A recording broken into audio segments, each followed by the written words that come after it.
Hey, welcome back to Confidence and Conversion. We want to help you be more confident, make more sales, and there is no doubt as you're listening to this, this is one of the more challenging marketplaces we've been in since 2009.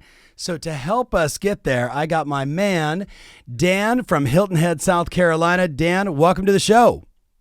Hey, Tom. How's it going? Super good, man. Hey, buddy. So people have some context. How long have you been selling houses now? So I got my license about 20 years ago, and I've sold for probably 18 of the 20 years and have been, stepped out of production a couple years ago. Take that big leap of faith that you described. Yeah. It's been great. So last year you guys had a pretty remarkable year. Looking at the stats, 416 transactions. So for the person listening, 36 agents, 16 support staff, $355 million in volume, about $10 million in GCI. Most would argue you got a teamerage, a monster team doing a lot of transactions. But we want to get into the confidence and conversion side. So just give us some context. When I say to you, I believe we're in one of the more challenging marketplaces that we've been in since 2009. What are your thoughts on that? Well, for sure.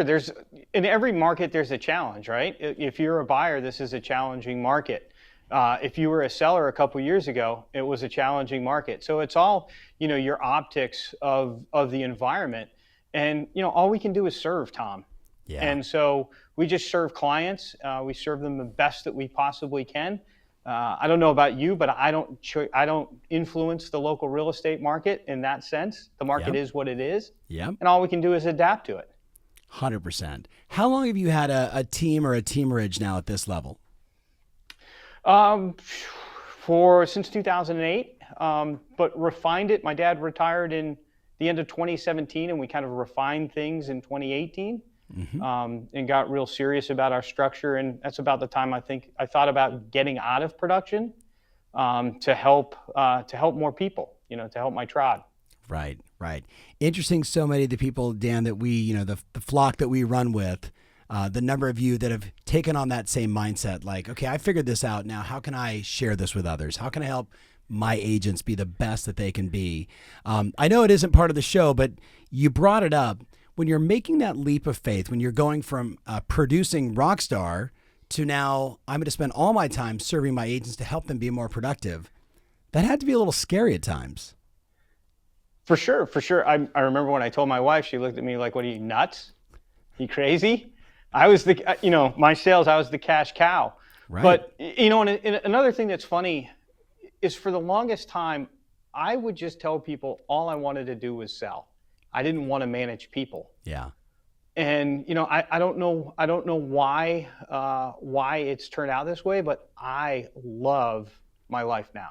Yeah. I love helping agents discover their power. Yeah. When did it click? I don't know. It makes my heart sing. Yeah, I get it. When did it click? At what point? You started, you've been doing this for a long time, but you were selling. Then in 2018, you took the leap of faith. When did it start to really click? Like, hey, this is working. I still don't feel like I'm there. I feel like there's so much room for improvement. And that's probably what makes my heart sing. Yeah. Is that I get up every day. 4 years ago, when I was in production, I felt like everything I was doing, I had done before. Yes. And my life now is every day is a challenge to grow and to help those around me grow. But I'd say, 2 years ago, coming out of COVID, there was a lot of uncertainty. And I think I did a good job stepping into my leadership role at that point, rallying the troops. And we continue to work throughout the pandemic, albeit from home. But we still made our calls. We still had our operational meetings. We still ran a business. We never took our foot off the gas. And I thank you for that. You were describing that that's the type of business we should be running at that point. That's right. When you talk to us as leaders. Yeah. And you two did it well. So let's focus on the listener right now who is trying to figure out, how do I become more confident? How do I win more business in these uncertain times? So maybe share with us, what are some of the training tactics, the piece of advice, the strong recommendations you have today for agents that want to get their offers accepted? Make connections. Want the listing agent on the other side, turn them into your advocate by just starting by being nice asking questions, being inquisitive. What's your seller looking for? And using that connection to your advantage. Yeah. So what do you say to the person? Yeah, go ahead. Second is writing good offers. Now, I can't tell you how many offers I see that come in on our listings that it's a $1.5 million property with $5,000 earnest money. Like, wow them with some earnest money. Right. So what else do you find causes an offer to stand out today? Well, I think a lot has to do with the listing agent when they're presenting 10 offers to their client. They'll kind of hold their hand on maybe the one that is the one that they'd like them to accept. So knowing that the agent on the other side knows what they're doing, that they work with real clients that are going to close on the transaction, that there's good earnest money, that the other terms are strong. And then again, I love having the conversation before I write the offer. They don't have to answer the question. But I can't tell you how many negotiations I've won by saying, tell me what this offer needs to be for us to get the house. Yeah. I mean, there's the question, right? Like, give it to us again. Tell me what our offer needs to be for us to get the house. Yeah. Yeah. And I think the listing agent can answer that and still represent their listing client well. Right. So what about on the list side? With 36 people on your team, you guys are taking a lot of listings as well. Listings, a lot of people argue today that, the easiest way to get a listing today is just raise the price and lower your fee. What say you? Oh, no, we don't lower our fee. We earn our fee. And that's part of the whole problem, I think, in our industry is it's a race to the bottom. And the bottom is zero. So we focus on service, we focus on our skills, and we focus on adding value. So we never drop our fees. Yeah, give us an example. Like, how do you demonstrate value to a seller today in a marketplace, Dan, where a lot of people just think, look, you're going to put this in the MLS and it's going to sell no matter what. I've got a fantastic house. So give us some examples of demonstrated value. Well, I mean, we push prices. So one of the things that we've kind of been scratching our head with and taking advantage of recently is when we talk to a seller, they all know that the market is good, but when we give them our assessment of the number, they don't realize how good it is. So we've been on many appointments lately where they say, I don't think I want to sell, but we'll talk to you. But when they get the number, they're like, oh yeah, I'm a seller. Yeah. So I think that's the first thing is a very high quality CMA. And we have potential listings say that to us all the time. We've met with 3 people. Nobody's gone to the extent that you have to derive the value for our property. So for the person that's listening only, unpack that for us. Like, what does that mean? Like a high quality CMA? What are some of the components of that? It's an appraisal. We do our version of an appraisal, and it's very, very detailed. It's not just comps and price per square foot, because then you have a problem with lot value and those types of things, which, we're on an island. The closer you get to the water, the higher the lot value. So we really go in deep into the CMA and do an appraisal. For the person that is not an analytical, we just give them a piece of paper and they, their reaction is, wow, they've done their homework. I don't know what all this means, but they've done their homework. They've put a lot of work in here. And the analytical, they just eat it up. Yeah. So you're actually leading me right into one of the questions I wanted to talk to you about, which is looking at just some of the questions I had sent you in advance and just in our conversations. One of the questions I asked was like, what do you wish you knew earlier on in your sales career? And you said DISC, and specifically understanding personality profiles. And you were just kind of flirting with it there. So share with the listeners, how are you helping your team use personality profiles to be more influential? Well, I mean, we talk about the different, types of, if we're talking about the buyer side, we talk about the different types of buyers and what signs, indications they could have on what type of profile they are. And we help them learn how to talk to those people in a language that makes sense to them. Yes. Is that hard to teach? It is for me because I'm still learning it. I'm going to be 51 next week, and I tell folks that there's a stage in development as a toddler that that you learn that the whole world doesn't see the world the way that you see it, that other people have different perceptions. I learned that when I was 48, thanks to my coach. Yes, yes. Was that Debbie Holloway that helped you with that one early on? Or was that No, it was Andy. Okay. Andy. Oh, Andy. Love it. Shout out to Andy. All right. So as you're learning something and then you're teaching it, sometimes that can create some uncertainty. So how do you create certainty as you're helping everybody else develop these skills alongside you? Like all good leaders should do, when you have a weakness, you hire to that. So we have a full-time trainer that basically develops a training program and works with our agents to learn all aspects of the real estate business, including understanding disc personalities. Beautiful. So give us a typical week in your office. What are some of the trainings that I would attend if I was there? Well, there's the whole onboarding process, and that's significant. Mm-hmm. We have morning huddles where we go through different aspects of what's going on in the market with help with that. And then we have workshops. We have every Wednesday we have a morning call where we go through different scenarios. And we really let the agents drive that based on kind of the pushback that they're seeing in the market. And then we role play off of that, what they tell us they need. This is the time where the very best separate themselves from the rest and drive their business to the next level. This is exactly what we teach at Blueprint. It is the playbook for top agents, for people like yourself that are looking to elevate themselves out of this market and take control. It's gonna be myself and a bunch of top coaches and a bunch of top clients revealing their best practices so you can plug and play and grow your business. So if you're on my podcast, just go to tomferry.com/blueprint and enter the promo code Blueprint15 to get 15% off your ticket price. I can't wait to see you there. Do you find that role playing is easy for people, or? Some people, it depends on their personality type. Some people just jump right in and you're like, okay, let somebody else have a turn. Yeah. But we're all in the people business. So what do you do with that person that's uncomfortable presenting or uncomfortable maybe presenting in front of their peers?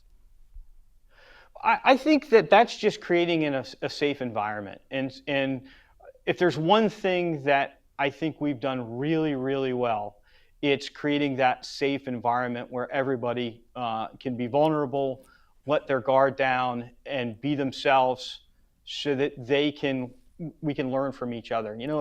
Have one-on-one trading sessions is great, but when you create an environment where everybody is rowing the boat together and helping each other, that's where the magic is. And to me, that is the thing that happened by grace or by luck. It happened on our team that I'm most proud of with regard to our team. Yeah. Sounds, you and I have had these conversations, but maybe you can share a little insight. Brene Brown. Yeah. So, Brene Brown, I want to meet her one day. She just spoke to my heart. So a few years ago, I read the book The Positive Dog by John Gordon. Mm-hmm. And that book really got me thinking about life and the choice of happiness and becoming more grateful. And so just as I kind of stepped in, I was at a conference and Brene Brown spoke about vulnerability, right? And I'm a high D. I've always looked at the vulnerable person as the weak person, the person that can be taken advantage of. And Brene spoke differently about that. And she said the person that's vulnerable is really the person that has the superpower, because if you can make yourself vulnerable and open to be stepped on, trampled on, taken advantage of, however you look at that, and you're okay with that, you're okay with, kind of opening your heart up to that the world, the universe really respects that.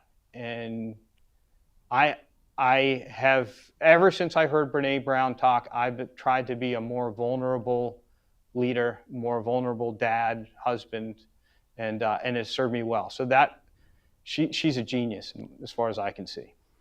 So maybe it's something that everybody else already knew, but I didn't. Yeah, but you said stepped on, beat up, and all these other things as you relate to vulnerability. Is there an other side of vulnerability?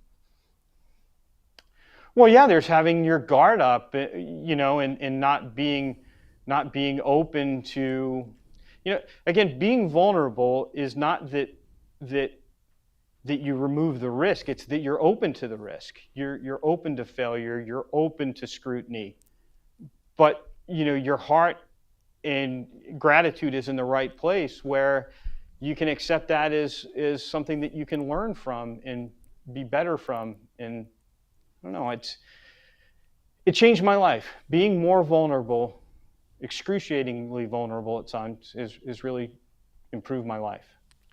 How? How has it improved my life? It has allowed me to connect with people at a level that is probably the reason why I now love leading and helping other people as much as I do. Yeah.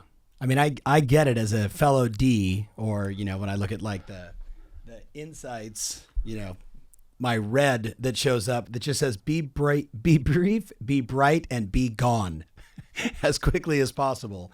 But that doesn't work so well in a leadership role.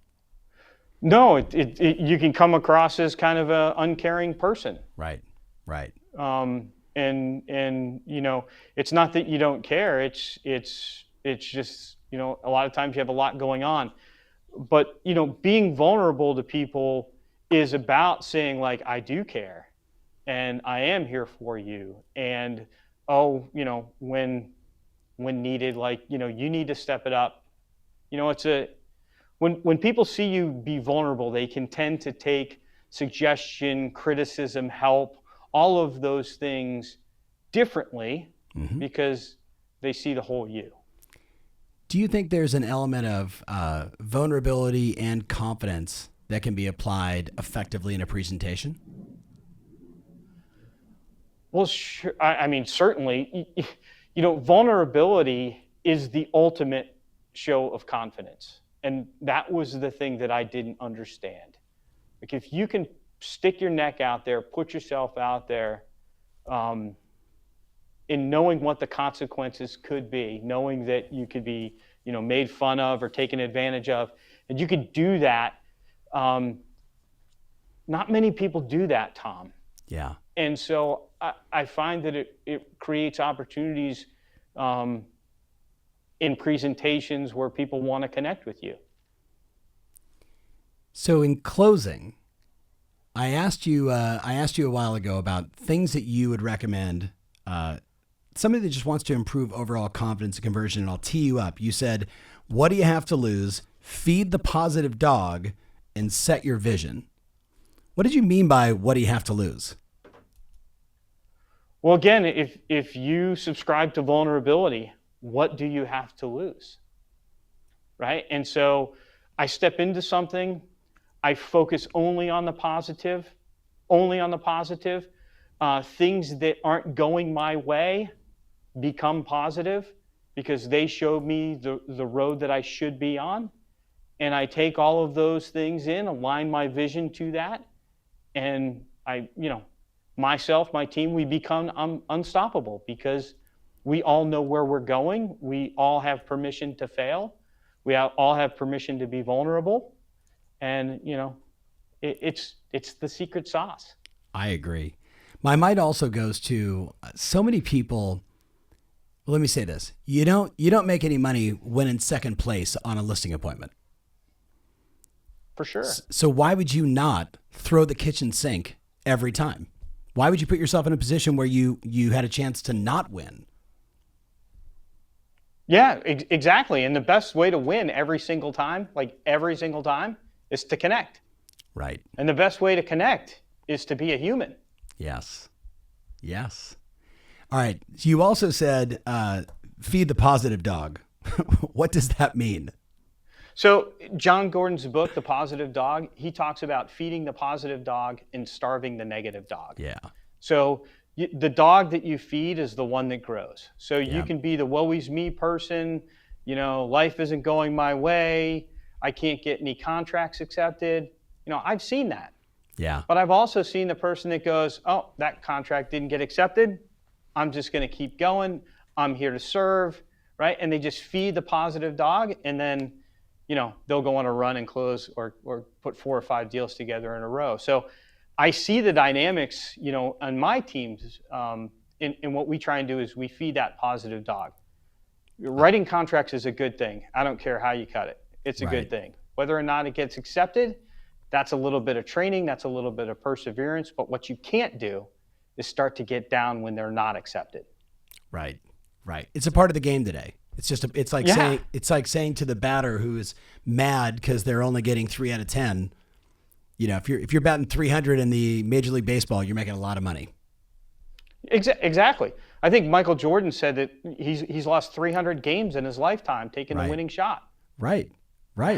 He didn't take the shot thinking he was going to miss it. No, 100%.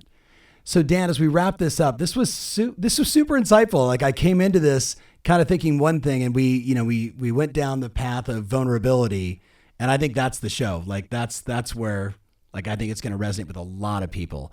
Are there any books you would recommend if people want to go deeper there? So Brene Brown, Daring Greatly, fantastic book, and it's about this. If you're gonna take the winning shot, sometimes you're gonna miss, sometimes you're gonna make it. The world doesn't remember you for the shots you've missed. The world remembers you for the shots that you take. One of the things that early on when I started stepping into vulnerability that I would tell myself is whether this works or doesn't work, my daughter's still going to be happy to see me when I get home from work tonight. Right. My dogs aren't going to care. Yep. Sherry, Sherry, she might. My wife might get a little upset because you were the cash cow. So yes. Yeah, exactly. Well, Dan, thank you. So that's a great book. Yeah. John Gordon, The Positive Dog. Those 2 books changed my life. Love it. Well, thank you so much for being on the show. What's the best place for them to follow you if they want to connect with you on Instagram? So Dan.Prud'Homme, and the misspelling that we always get on Prud'Homme is home has 2 M's in Prud'Homme. So Prudhomme. Love it. Thank you so much, man, for just being in our community and making a difference, and just unlocking this whole vulnerability conversation was really powerful today. So we appreciate you. Well, Tom, thanks to you and all the coaches. I've learned so much in the 3 years that I've been with you, and I wouldn't have gone down this road if it wasn't for all of your team support, including you. Shout out to all the coaches, brother. Shout out to all the coaches. All right, Dan, thank you so much. Hey, make sure you hit the notification button if you're on YouTube, like, subscribe. And this is probably one of those ones you want to send to a few friends that have been running into that wall and putting their guard up like that big D versus getting a little more vulnerable. Thanks so much for watching the show. We'll see you soon.